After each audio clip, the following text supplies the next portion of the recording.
Shri Vasantrao Chandavarkar, Peddar road, Mumbai महोदय, दिनांक 8 February झालेल्या बोर्डाच्या सभेच्या कामकाजाच्या टिप्पणीची एक प्रत आपल्या माहितीसाठी सोबत पाठवली आहे. त्यातील दादर येथे 2 लाख रुपये किमतीच्या जमिनीच्या खरेदी संबंधीच्या विषयाकडे मी आपले खास लक्ष मुद्दाम वेधू इच्छितो.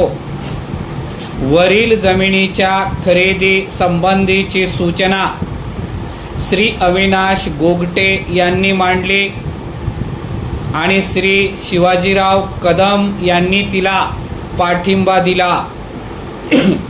या सूचनेला काही सभासदांनी जोरदार विरोध केला.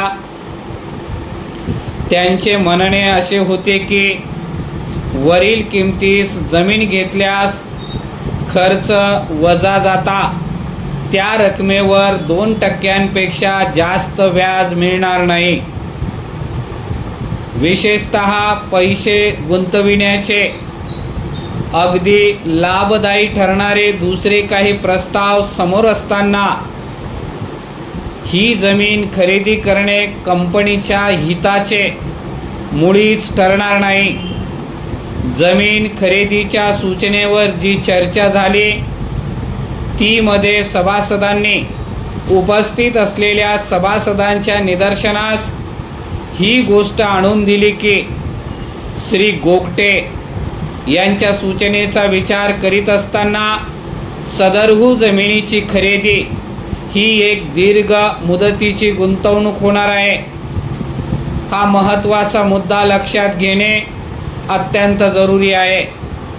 सभासदांनी असे प्रतिपादन केले की ज्या भागामध्ये ही जमीन आहे तो भाग लवकरच विकास पावणार आहे आणि त्यामुळे साहजिकच जमिनीच्या किमतीवर फार मोठी वाढ होणार आहे.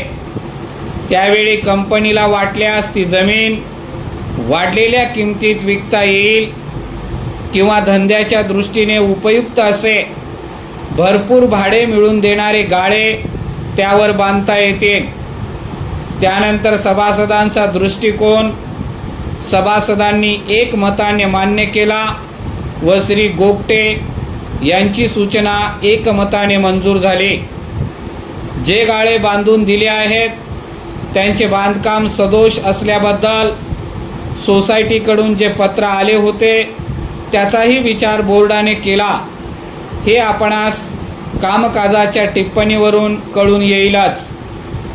या बाबतीत संबंधित इंजिनियर्सकडून आलेले स्पष्टीकरण सभापतींना पुरेसे समाधानकारक वाटत असले तरी सोसायटीला तक्रारीला एक किंचितही जागा राहू नये म्हणून या बाबतीत तज्ज्ञ व्यक्तीमार्फत आवश्यक ती चौकशी करण्याचे बोर्डाने ठरवले.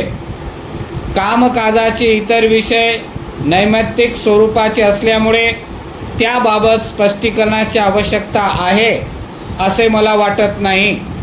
तथापि एखाद्या मुद्द्यांबाबत स्पष्टीकरण आपणास पाहिजे असल्यास तसे कळवावे म्हणजे ते मी ताबडतोब करेन.